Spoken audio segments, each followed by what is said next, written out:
What's up everyone, it's Dave Wallace from the Medal of Honor channel, and it's that time of the month again for me to do a vinyl collection update video. Not a super busy month as far as collecting, and several of the albums that I'll show you I've either already discussed or maybe I'm about to discuss. So some of them I'm going to go through quick, so it probably won't take too long, but I got a handful of cool things that I added to the collection this month. So as always, I'm going to do these in order of heaviness. I'll start, on the more hard rock side and move up to metal, to death metal, to whatever we go from there. So anyway, so up first is an album that I pretty much talked about extensively on the new releases episode I just did. It's Jason Bieler and the Baron von Bielski Orchestra. This is Songs for the Apocalypse. If you didn't catch that, basically Jason Bieler is fucking phenomenal guitar player and one of my favorite songwriters, and he was probably best known for being the guitarist for Saigon Kick. He's definitely a shredder. This is a 2021 release. It's brand new, and it is on Frontier Records. Frontier Records kind of known for taking musicians that were more popular in like the 80s and early 90s and kind of revamping stuff for them. So did a really nice job with this. Lot of guest musicians on this album. Dave Ellefson is on here. Guys from Skindred, guys from Seven Dust. Devin Townsend is on here. Butch Walker's on here. Really good stuff. Really great to have in the collection. If you're not familiar with it, definitely check out Jason Bieler and the Baron von Bielski Orchestra. Up next, I'm very excited to say that I finally got some newer Rush. Now this isn't new, I mean obviously you know that, but I've talked about this before, but Rush of course being my absolute favorite band, but anything from say 1989 on is really hard to find at a decent price. So I don't have most of their later half of their career on vinyl. I don't have Presto on yet, except that I just got this one, and of course I'll get the others. So Vapor Trails, this is the remixed one, and it was interesting that they made a special deal about this, because usually Rush remixed album is just like an anniversary release, but this one, the original was in 2002, and it was an important album because it was the first thing that they did after Neil Peart went through just a terrible tragic year in which in less than a year's time he lost both his daughter and his wife. So he kind of left the band for a couple of years, basically took off on a motorcycle trip, and nobody knew if the band was actually going to exist anymore. So the fact that it came back and put out a killer album, great songs like One Little Victory, Earth Shines, really good stuff on here, but I guess the first time the production was definitely just not up to standard for Rush, and so this is one of the few albums that they actually made a big deal about this, the fact that it's a remixed album. So this one came out in 2013, and this is a double LP version of that. Any Rush is good Rush as far as I'm concerned. Okay, up next, I got myself some more Iron Maiden to add to the collection. This is a classic, of course, Caught Somewhere in Time. This is a great album. This was actually probably the album that really got me into Iron Maiden. I knew of them before that. All I really knew about them before this album came out was that they had really cool album covers. As a kid, didn't really know much else about them. And the song Wasted Years is really probably the first song that made me go, oh shit, I really love this band. This is a reissue on Parlophone Records from 2014. The original, of course, came out in 1986. And so it's got, of course, like the original artwork on there. So yeah, definitely, I gotta build up my Iron Maiden collection. So I've got, most of the older stuff now. So up next, this was a really cool one. My dealer actually called me and said, hey, you have this, have you heard of this? And I hadn't. Thought it was really cool. This is a live bootleg Metallica album. Just got this today. I got to listen to a little bit of it, called Flintstones and Jetsons. Interesting. interesting. This was recorded in Germany in 1987. There's a lot of interesting things about the sound. First of all, all the pictures have Cliff Burton, which he died in '86. And in fact, this is kind of a cool little Metallica history kind of thing. But these are all pictures of Cliff Burton in here too. But the album it even says, Jason Lee Kidd and the bassist solo here. And then interesting thing too on the listings here for the songs. It's a great set list, but instead of fade to black, they put fate to black.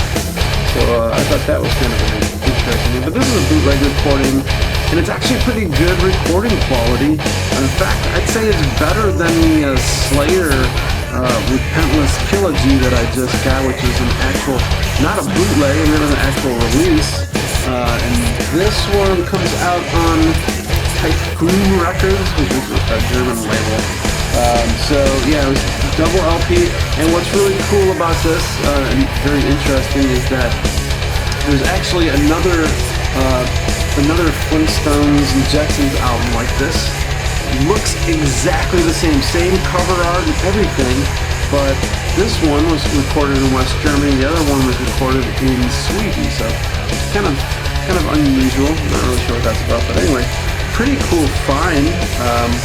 Not sure when my dealer came across it, but he actually delivered it to me at the tattoo shop knowing that I would want it. So, very cool thing to have in the collection. Alright, up next was one I was really stoked about getting because I fucking love this album, Anthrax, The Sound of White Noise.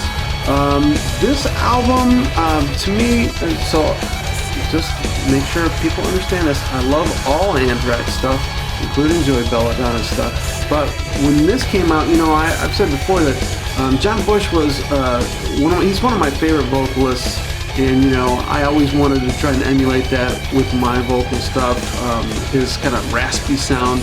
And I really, when they first got together with this album, I just thought that it made Anthrax a little bit tougher, a little meaner sound. And so, the opening song here, Potter's Field, badass.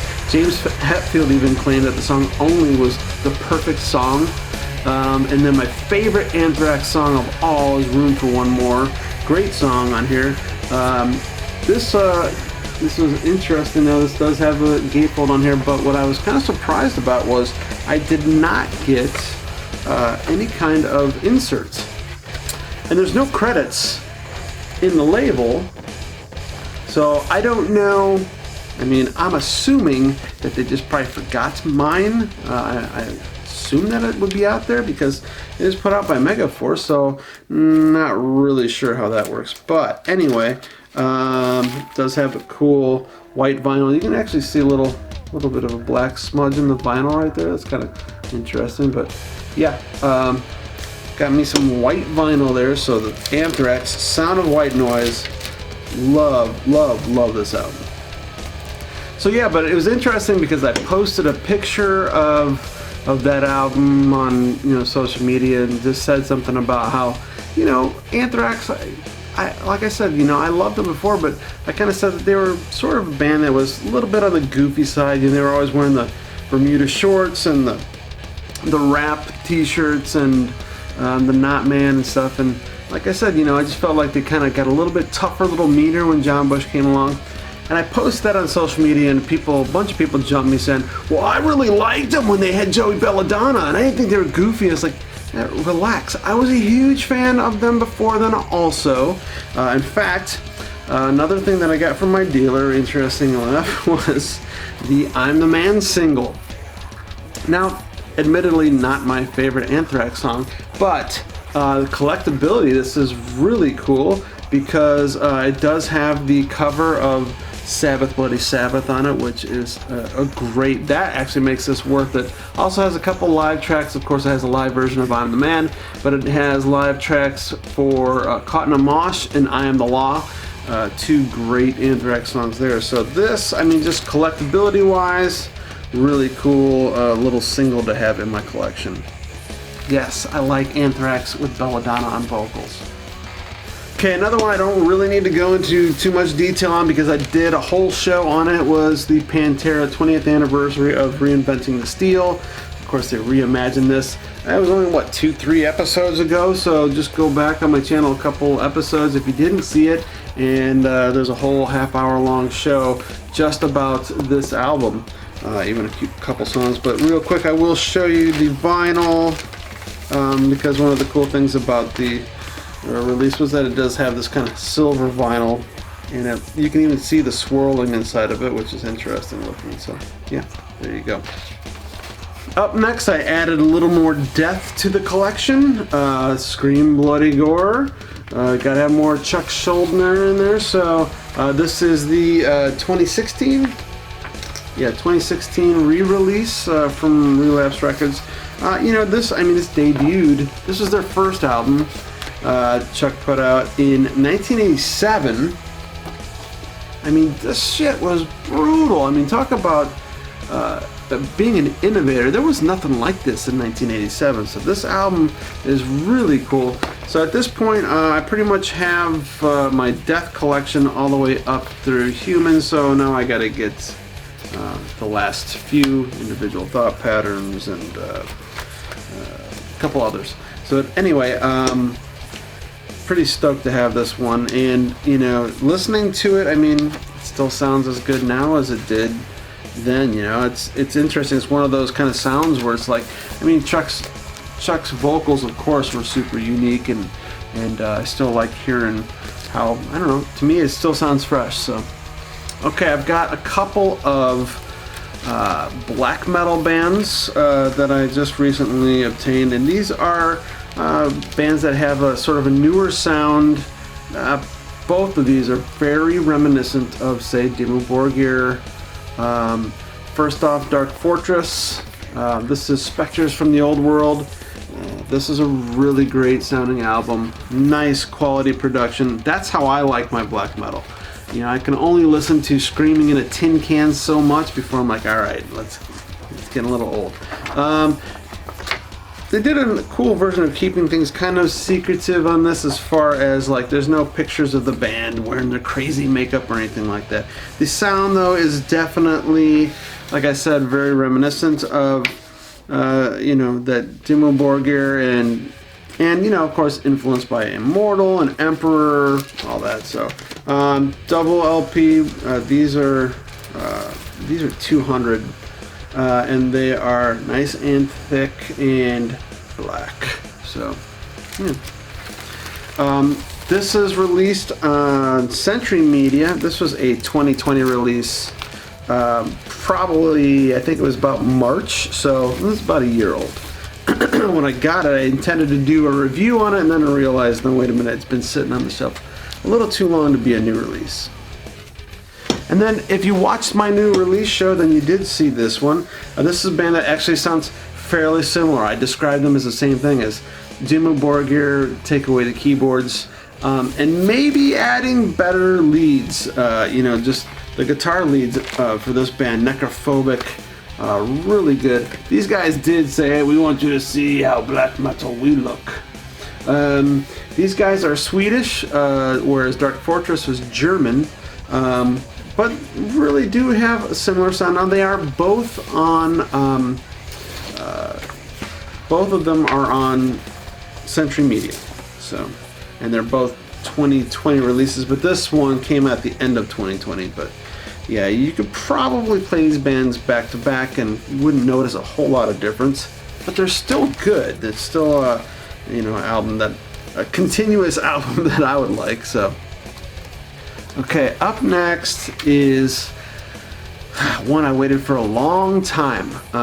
This is a band called Poco Morte.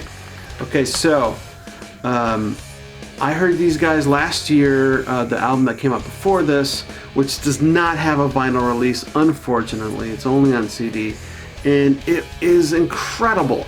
I guess death doom, a little bit of progressiveness to them, just some phenomenal musicianship, and I thought their last album was so good and wish so much that I have it on vinyl. And I saw a commercial for this one. It was supposed to be coming out at the end of last October. So I pre-ordered it, and it just got here yesterday. For weeks and weeks and then months, they kept saying it's Transcending Records is the label, and of course it's not their fault, it's not the band's fault, but they just kept saying they had this problem with getting a hold of the vinyl, and it just kept getting pushed back further and further to the point where I pretty much forgot about it. And so then it showed up in the kitchen yesterday, and I was like, oh shit.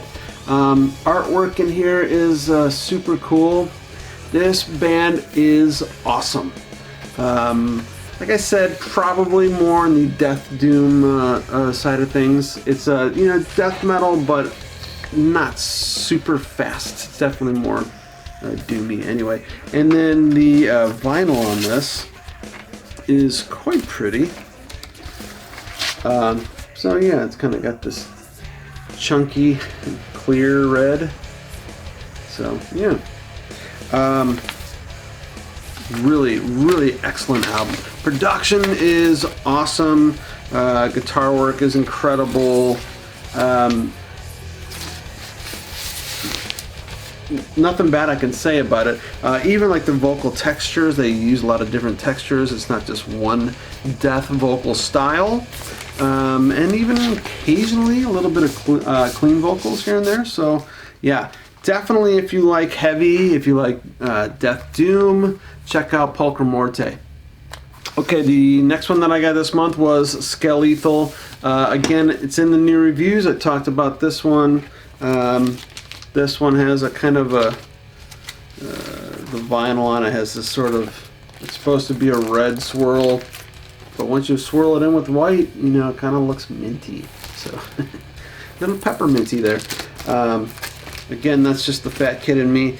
But Skel Ethel is, sorry, I actually corrected this on the review show. It's pronounced Skel Ethel. It's pronounced Skel Ethel. They just silent, for whatever reason.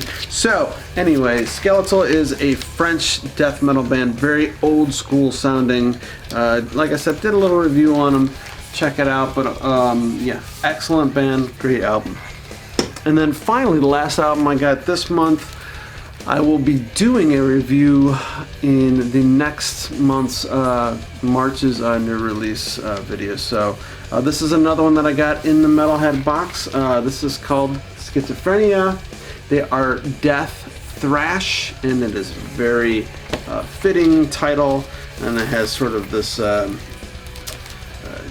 deep, I think it's oxblood is the color they call this. So very cool color on the vinyl. Very cool album. Excited to share that one with you and let you hear a little bit of it in the next new release show. So anyway, that's what I got this month for my vinyl collection. There is, I believe there's a record show coming up this month, so maybe I'll have more stuff to show you next month. But there's a pretty decent amount of stuff anyway. So that's it for now, and until next time, keep the horns up, keep the needle down.